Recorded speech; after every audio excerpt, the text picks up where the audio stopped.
안녕하세요. 평화롭입니다. 네, 다들 잘 지내셨죠? 오늘은 성 프란치스코가 자신의 유언에서 직접 회개 생활의 시작을 알렸던 부분입니다. 나와 누를 만나는 체험, 그 부분에 대해서 오늘 여러분들과 나눔을 하겠습니다. 나눔에 앞서 성 프란치스코의 유언의 첫 번째 단락을 한번 같이 좀 살펴보면 좋을 것 같아요. 주님께서 나 프란치스코 형제에게 이렇게 회개 생활을 시작하게 해주셨습니다. 내가 죄 중에 있었기에 나와 하늘을 보는 것은 내게 있어 커다란 역겨움이었습니다. 그러나 주님 친히 나를 그들에게 데리고 가셨고 나는 그들 가운데 자비를 베풀었습니다. 그리고 그들을 떠나올 그때 내 마음에 역겨웠던 모든 그것이 몸과 마음의 단맛으로 변했습니다. 그리고 얼마 있다 나는 세속을 떠났습니다. 정확하게 프란치스코가 얘기했던 부분은 아니지만 이러한 문맥이 좀 차이는 있을 거예요. 제가 밑에다가 나중에 그 원문 내용을 여러분들께 원문 아니고 번역된 부분을 여러분들께 이렇게 자막으로 달아드리겠습니다. 아무튼 그런 내용이에요. 성 프란치스코가 회개 시작을 나완후와의 만남으로 스스로가 이렇게 바라보고 있는 거예요. 역겨웠던 그것이 하느님의 은총과 내가 베푼 자비로 인해서 단게 느껴지는 그 체험, 그 순간이 있기까지는 많은 시간이 흘렀으리라 생각을 합니다. 지난주에 여러분들과 살펴봤던 프란치스코의 회개 여정 중에서 스폴레토 계곡에서 하느님의 음성을 듣고 프란치스코야 아시시로 돌아가라 라는 말씀을 듣고 프란치스코는 모든 것을 집어 던지고 세상의 가치, 그가 꿈꿔왔던 꿈, 명예, 지위, 재산, 모든 욕구를 다 스폴레토 계곡에 버려두고 터벅터벅 아시시로 돌아오면서 끊임없이 참된 자아를 찾는 참된 여정의 길에 올랐다라고 제가 여러분들에게 말씀을 드렸어요. 그리고 프란치스코가 아시시에 돌아왔을 때는 아니나 다를까 특히 아버지로부터의 미움을 받기 시작을 했고요. 친구들로부터 어떻게 보면 같이 어울리지 못하고 따돌림까지는 아닐 거예요. 프란치스코가 스스로 친구들과 만나려고 하지 않았으니까요. 아무튼 일상의 삶으로 돌아왔을 때는 프란치스코는 이미 한 단계 다른 차원의 사람으로 변해 있었습니다. 그 변해 있는 프란치스코를 아버지와 친구들 혹은 어머니까지도 아직 받아들일 마음의 준비가 안 되어 있을 거예요. 프란치스코조차도 아시시에 돌아가서 무엇을 해야 될지를 몰랐습니다. 그냥 끊임없이 자신을 찾아가는 여정의 길에 들어섰을 뿐이에요. 그래서 프란치스코는 또 며칠간 방황의 시기를 보냅니다. 아시시로 돌아가면 하느님께서 나에게 무엇인가 메시지를 주실 건데 막연하게 기다리지만 확실한 메시지가 나한테 딱 와닿지가 않아요. 그렇다고 자신이 원래 자기의 일상의 삶으로 돌아가자니 이미 그 일상의 즉 세속의 삶 안에서 참된 맛을 잃어버린 상태예요. 즉 복음적인 가치, 하느님의 음성을 통해서 새로운 맛을, 참 가치를 지닌 달콤함을 체험하고 프란치스코는 아시시라는 자신의 삶의 터전에서 다시 그 맛을 체험하기 위해서, 다시 그 맛을 보기 위해서 끊임없는 여정을 시작합니다. 물론 친구들도 좀 몇 번 만났었을 것이고 아버지의 일도 도왔을 것입니다. 하지만 그 안에서 단맛을 못 느낀 프란치스코는 끊임없이 자연으로 돌아갑니다. 자연 안에서 떠돌이와 같은 삶을 살면서 하느님께서 나를 어떤 도구로 쓰기를 원하시는가에 대한 묵상을 하기 시작할 거예요. 그리고 끊임없이 나는 누구인가? 나는 어떤 존재인가? 참된 자아를 찾는 여정을 아시시에서도 계속 했을 것입니다. 그러던 중 프란치스코는 가난한 이들과 함께하는 삶 안에서 커다란 매력을 느끼기 시작을 해요. 왜냐? 예수 그리스도가 복음을 실천하고 복음을 선포하시면서 특히 가난하고 소외된 이들과 함께 하셨기 때문이에요.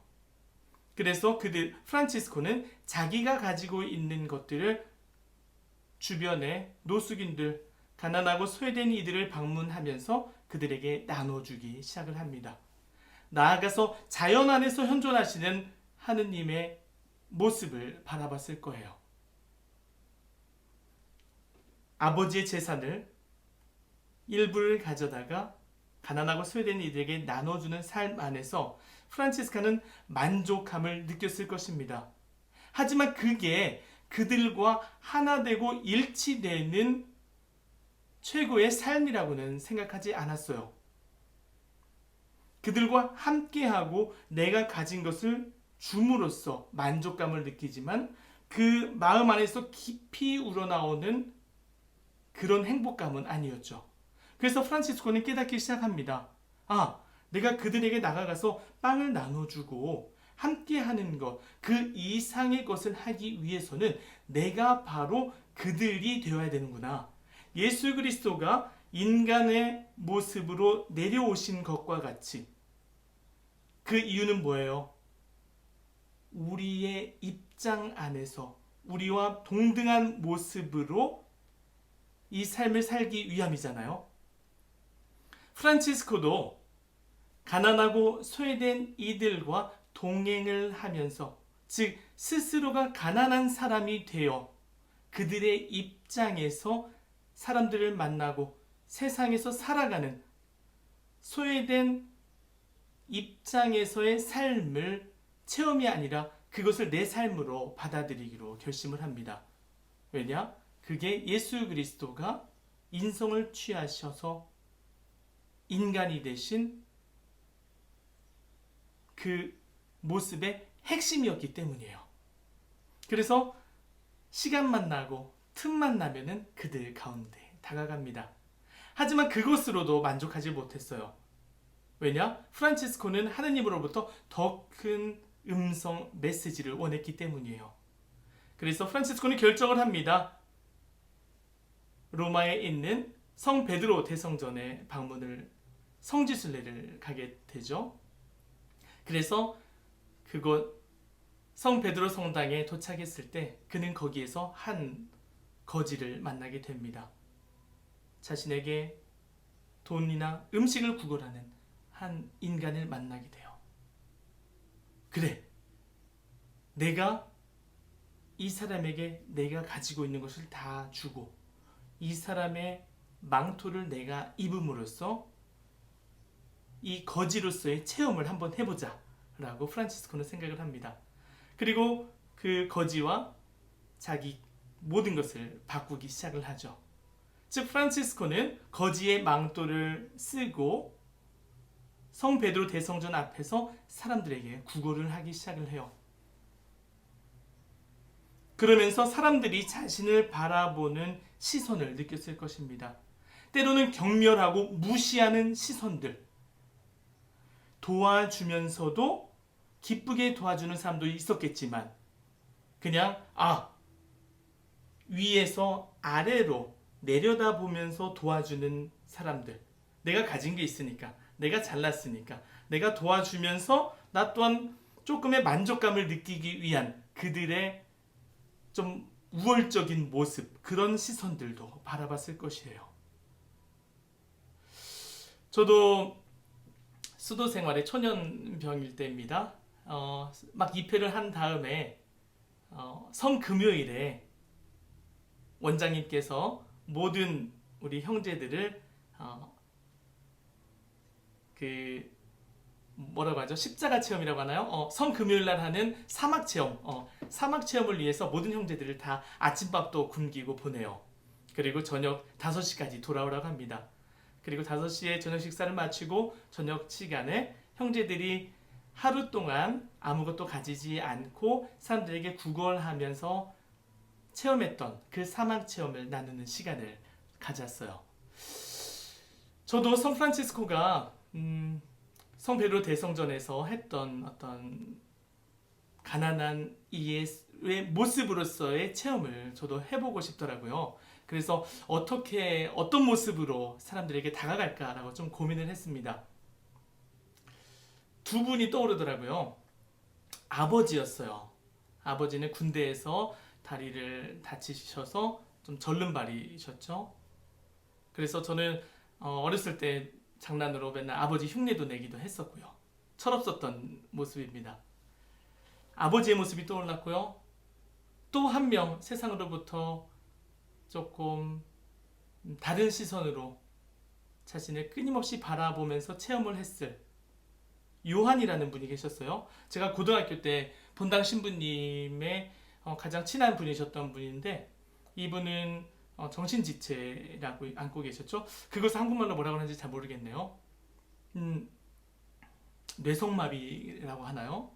그래서 그분을 이렇게 제가 몇 차례 만났던 경험이 있는데, 아버지와 그분의 조합의 어떤 모습으로 제가 세상에 나아가기를 원했습니다.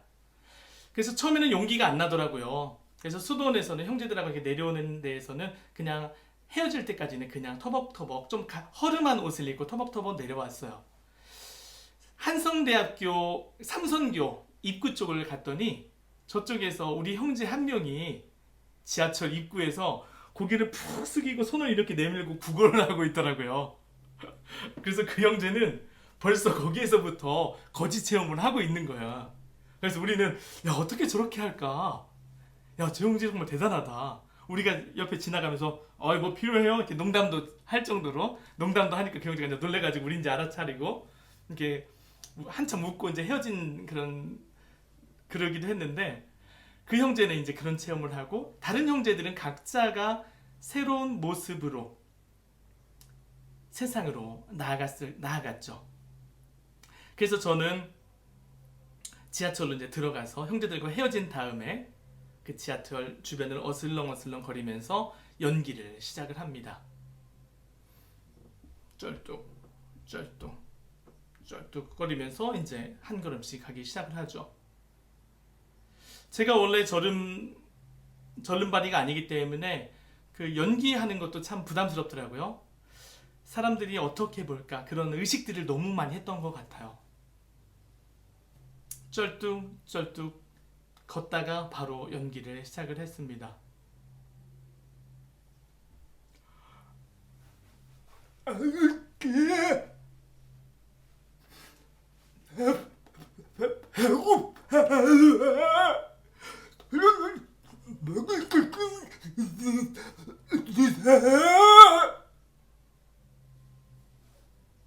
했더니 어떤 사람들은, 특히 이제 젊은 학생들 같은 경우는 깜짝 놀라면서 막 도망가요. 여학생들은 막 소리 지르고 막 도망가. 자신에게 이렇게 접근을 하니까 놀래가지고 막 도망가는 거예요. 어떤 사람은 그냥 들은 척도 안 하고 가버리고, 어떤 사람은 도와주려고 다가오는데 그 아저씨는 야, 너 배고픈 거 맞아? 바로 이렇게 반말로 저에게 이렇게 다가가더라고요. 그 눈빛, 사람들이 저를 바라보는 시선, 때로는 경멸, 때로는 불쌍하게 저를 바라보는 그런 시선들 안에서 참 뭔가 막 마음이 아프더라고요. 장애를 겪고 있는 이들이 세상에서 느끼는 그런 자신을 바라보는 시각이 이렇구나. 끊임없이 자존감이 낮아지고, 끊임없이 자신의 삶에 대해서 한탄하고 하느님을 원망했을 그들의 모습을 저는 간접적으로 체험을 했습니다. 그리고 사람들이 존중하는 게 전혀 없어. 바로 그냥 반말조로 너 돈 없는 거 맞아? 너 배고픈 거 맞아? 이렇게 도와주는 분. 따뜻한 분들은 또 뭐 먹을 거 없어요. 어떻게 도와드릴까요? 물론 이렇게 다가오는 분들도 많았어요. 하지만 그런 사람들 안에서 다양한 저는 체험을 합니다. 정말 성 프란치스코가 성 베드로 대성전 앞에서 거지의 모습으로 그 사람들 바라보고 참 거지가 어떤 사람들로부터 대우를 받고 있는가를 체험하고 그들과 하나 되려고 노력했듯이 저 또한 아버지를 떠올리고 그 요한이라는 형제님을 떠올리면서 그 체험을 한번 해봤어요. 앞으로도 그 이후에도 그런 체험들을 제가 여러 차례 시도를 하게 됐습니다. 그럴 때마다 사람들로부터 느끼는 어떤 모욕감, 경멸의 느낌, 무시, 이게 프란치스칸으로서 삶을 살아가는데 제가 경험을 그동안에는 못했더라고 한다면 제가 그 상황으로 들어가서 했어야만 한, 그래서 더 가난하고 겸손한 프란치스칸으로서의 삶을 살아갈 수 있는 그런 체험에도 불구하고 내 마음의 평화가 깨지지 않는 참되고 완전한 기쁨을 누리기 위해서 제가 선택했어야만 했던 그런 순간의 삶이었어요. 그리고 그들의 모습, 그들의 삶을 간접적으로나마 체험을 했습니다. 프란치스코도 즉 그들에게 무언가를 주고 동정해주는 그거를 넘어서서 그들과 함께 그들 안에서 그들이 되어서 살아가는 삶을 선택을 하기로 다짐을 해요. 하지만 프란치스코에게 있어서 한 가지 역겨운 게 있었어요. 그게 뭐예요? 나환우를 바라보는 것이었어요. 나환우. 여러분들 잘 아시잖아요? 나환우에 대한 이미지. 성경 안에서도 나오는 끊임없는 나환우. 사람들이 대하는 모습.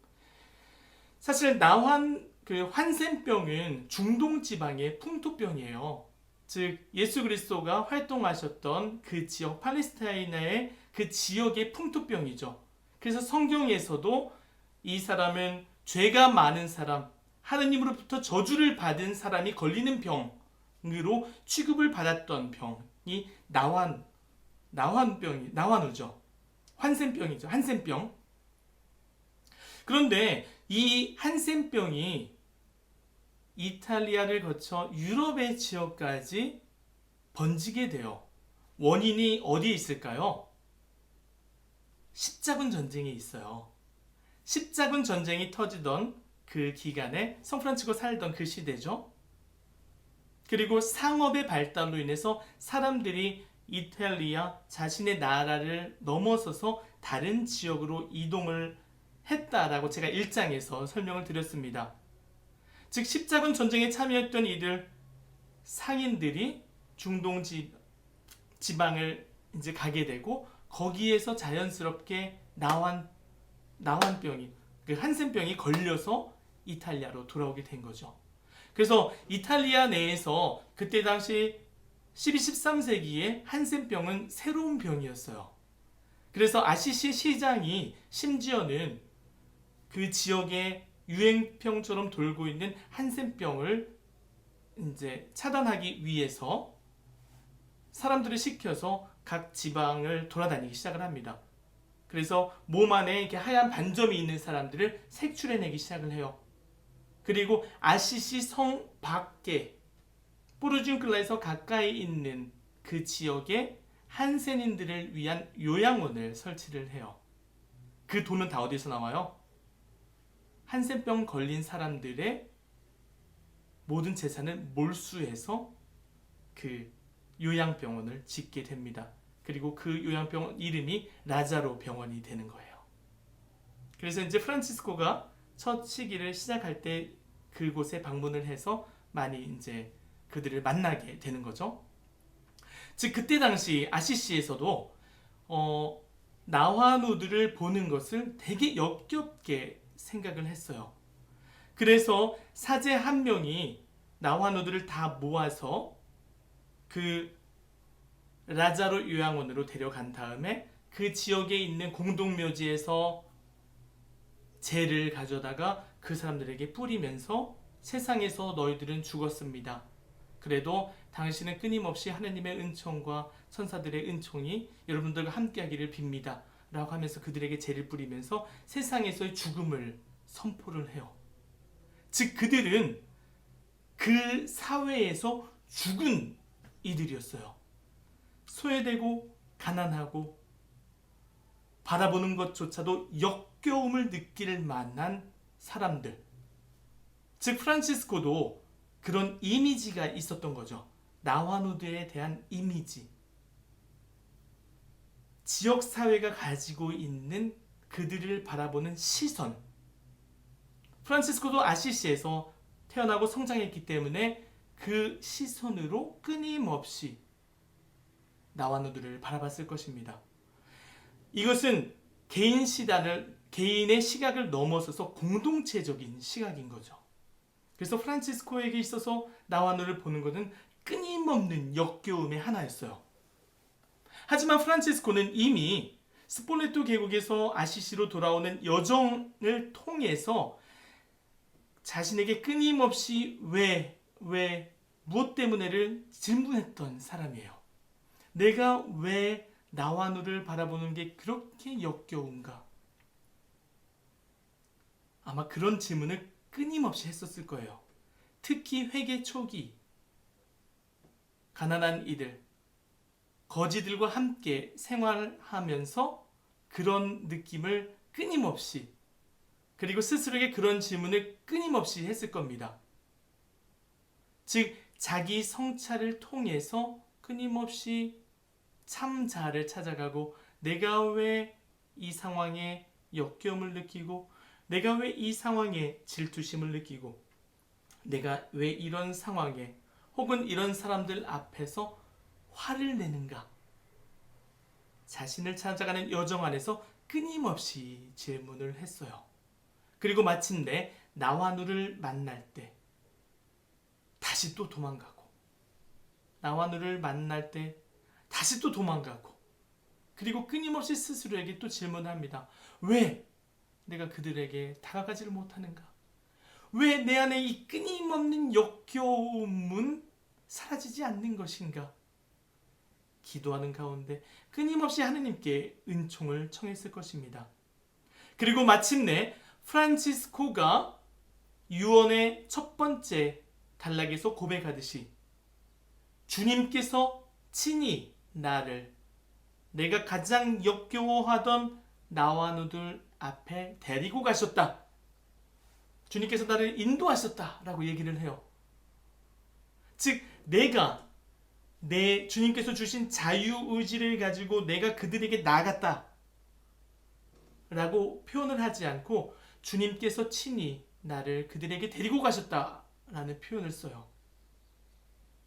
즉 프란치스코가 권고에서 말씀하시는 자신의 의지를 자신의 것으로 하는 악, 회개 초반에 이미 프란치스코는 알고 있었던 것이죠.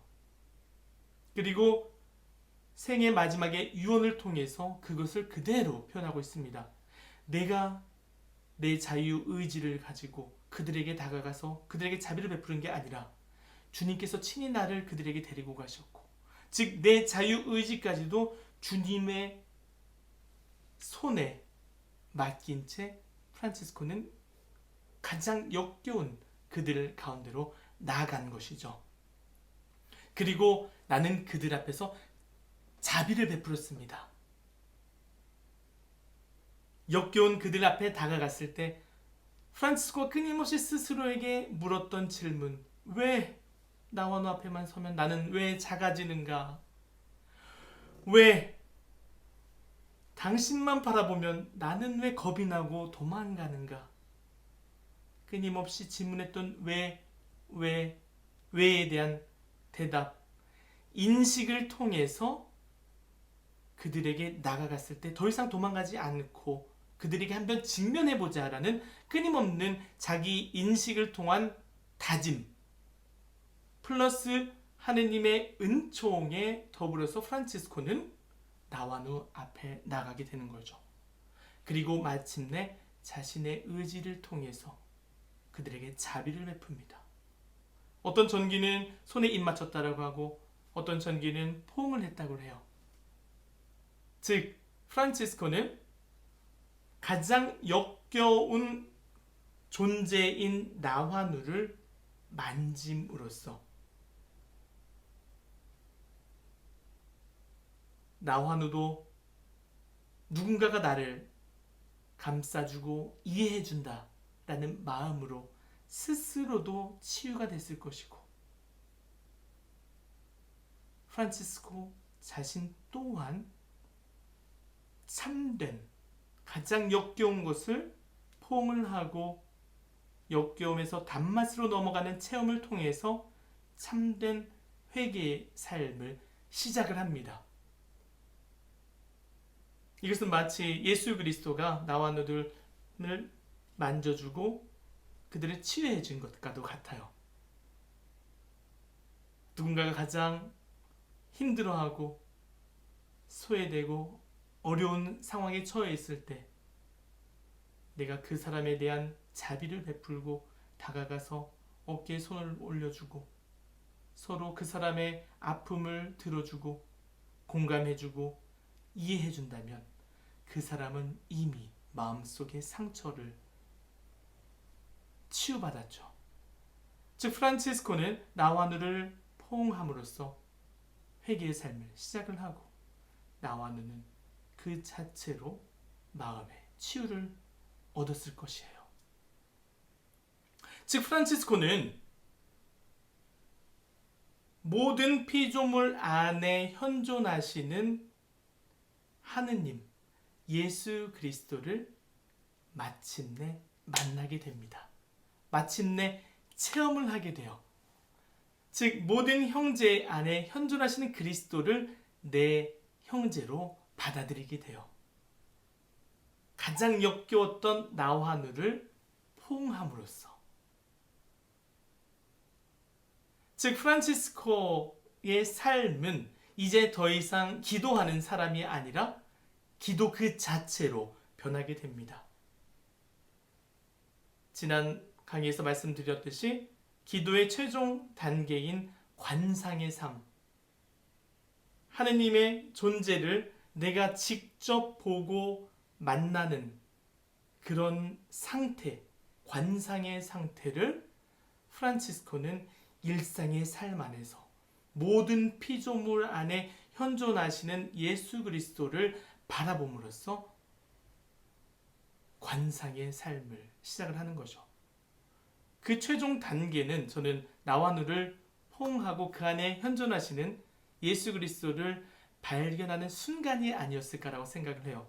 그동안에는 회개를 하면서 자연 안에 꽃을 바라보면서 아 이쁘다 하느님 찬미합니다.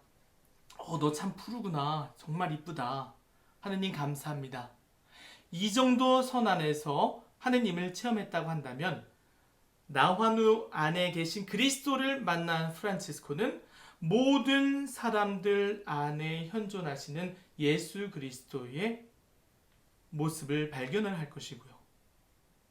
모든 자연 안에 동식물 안에 현존하시는 예수 그리스도를 하느님의 숨결을 그분의 창조물들 안에서 발견하기 시작합니다.